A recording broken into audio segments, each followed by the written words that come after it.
আরিফ, আপনার কাছে জানতে চাচ্ছি বাংলাদেশি প্রবাসী যারা আছেন তারা ঈদ কেনাকাটা নিয়ে কি বলছেন, আর দোকানি যারা আছেন বাংলাদেশি তারা কি বলছেন, বেচা বিক্রি কেমন হচ্ছে? জি সোহাগ, ধন্যবাদ আপনাকে। আহ, আহ, জ্যোতিষবিদদের হিসাব অনুযায়ী এবছর 29টি রমজান হওয়ার সম্ভাবনা আছে। সেক্ষেত্রে আগামীকাল বাহারান স্থানীয় সময় দুপুর 1টায় চাঁদ দেখার সম্ভাবনা আছে।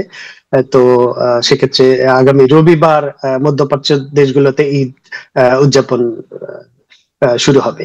তো বাংলাদেশি দোকানগুলোতে বাংলাদেশি আহ, তৈরি পোশাক, বাংলাদেশি পাঞ্জাবির ব্যাপক চাহিদা।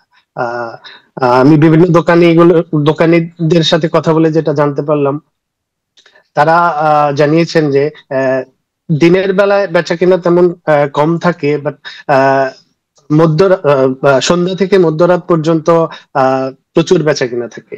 বিশেষ করে বাংলাদেশি আহ, পরিবারগুলো এখানে যারা আছে, বাংলাদেশি অন্যান্য আহ, কর্মজীবী যারা আছে, তারা দিনের বেলায় কর্মব্যস্ত সময় কাটায়, রাতের বেলায় ফ্রি হয়ে দোকানিগুলোতে ভিড় জমায়।